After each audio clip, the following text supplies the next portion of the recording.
Bismillahirrahmanirrahim. Assalamualaikum warahmatullahi wabarakatuh. Perkenalkan, nama saya Arif Kurniawan. Saya dari program studi PJJ Ilmu Komunikasi di Universitas Siberasia kelas 104. Video ini diambil untuk memenuhi UTS ulangan tengah semester atau pelajaran pengantar komunikasi digital. Tema dari video ini adalah tentang penjelasan komunikasi. Yang pertama, pengertian komunikasi. Komunikasi adalah proses pertukaran informasi, ide, pemikiran, perasaan, atau pesan antara dua pihak atau lebih melalui saluran tertentu seperti lisan, tulisan, isyarat, atau media digital. Tujuan komunikasi adalah untuk menciptakan pemahaman yang sama antara pengirim dan penerima. Dalam proses ini ada elemen penting seperti pengirim, pesan, media, penerima, dan feedback atau umpan balik.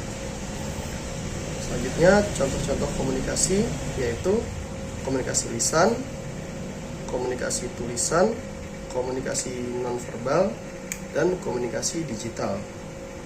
Pengertian pesan nonverbal. Pesan nonverbal adalah bentuk komunikasi yang disampaikan tanpa menggunakan kata-kata. Pesan ini melibatkan isyarat, ekspresi wajah, gerakan tubuh, nada, dan suara. Selanjutnya, fungsi dari pesan nonverbal yaitu untuk memperkuat, melengkapi, atau bahkan menggantikan komunikasi verbal. Dalam kuliah PJJ, pendidikan jarak jauh atau online, pesan nonverbal tetap memiliki peran yang sangat penting meskipun interaksi dilakukan melalui media digital. Apa saja peran yang dimaksud penting dalam pesan nonverbal tersebut, yaitu membangun koneksi emosional antara dosen dan mahasiswa, menunjukkan keterlibatan dan respon secara real time, dan perkuat komunikasi verbal yang disampaikan melalui audio atau teks. Penting bagi mahasiswa untuk menyadari dan memanfaatkan pesan nonverbal ini agar kuliah online tetap efektif. Ekspresi wajah, kontak mata, nada, suara, dan intonasi itu akan berperan penting dalam komunikasi nonverbal. Selanjutnya, komunikasi yang baik dan efektif menurut saya adalah proses penyampaian yang berhasil mencapai tujuannya, di mana pesan yang disampaikan oleh pengirim dapat diterima, dipahami, dan ditindaklanjuti oleh penerima sesuai dengan maksud awal. Di mana saat yang tepat, mungkin di tempat kerja saya, sebagai contoh, seorang atasan atau supervisor memberikan instruksi yang jelas kepada staf-stafnya, terutama saya, untuk menjalankan pekerjaan dan membuka sesi tanya jawab untuk memastikan pemahaman staf-stafnya. Komunikasi yang baik dan efektif membutuhkan kejelasan, ketepatan, empati, keterbukaan, dan saluran yang sesuai. Dengan memastikan elemen-elemen ini, pengirim dan penerima dapat mencapai pemahaman bersama dan membangun hubungan yang positif. Tantangan terbesar dalam komunikasi yang baik dan efektif yaitu yang pertama adalah perbedaan persepsi.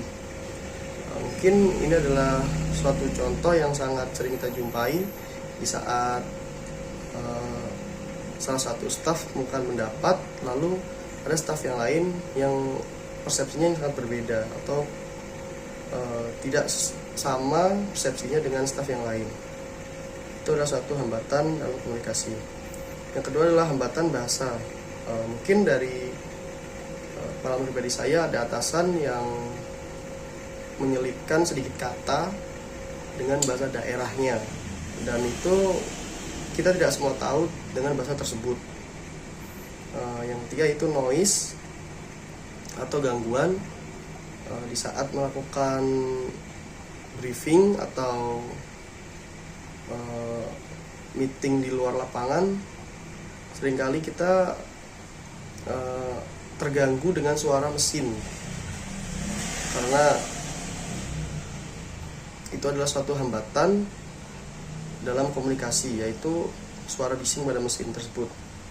Yang keempat yaitu kurangnya empati, ketidakmampuan untuk memahami sudut pandang atau perasaan lawan bicara dapat mengirimkan pesan tidak diterima dengan baik.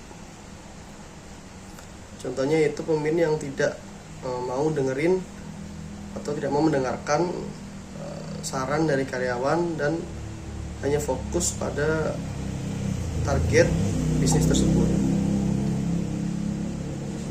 Yang terakhir yaitu tidak adanya umpan balik atau kurang respon dari staf-staf tersebut. Itu adalah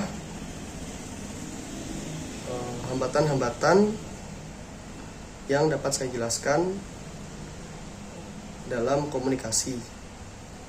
Terima kasih atas waktu dan perhatiannya. Saya ucapkan terima kasih. Assalamualaikum warahmatullahi wabarakatuh.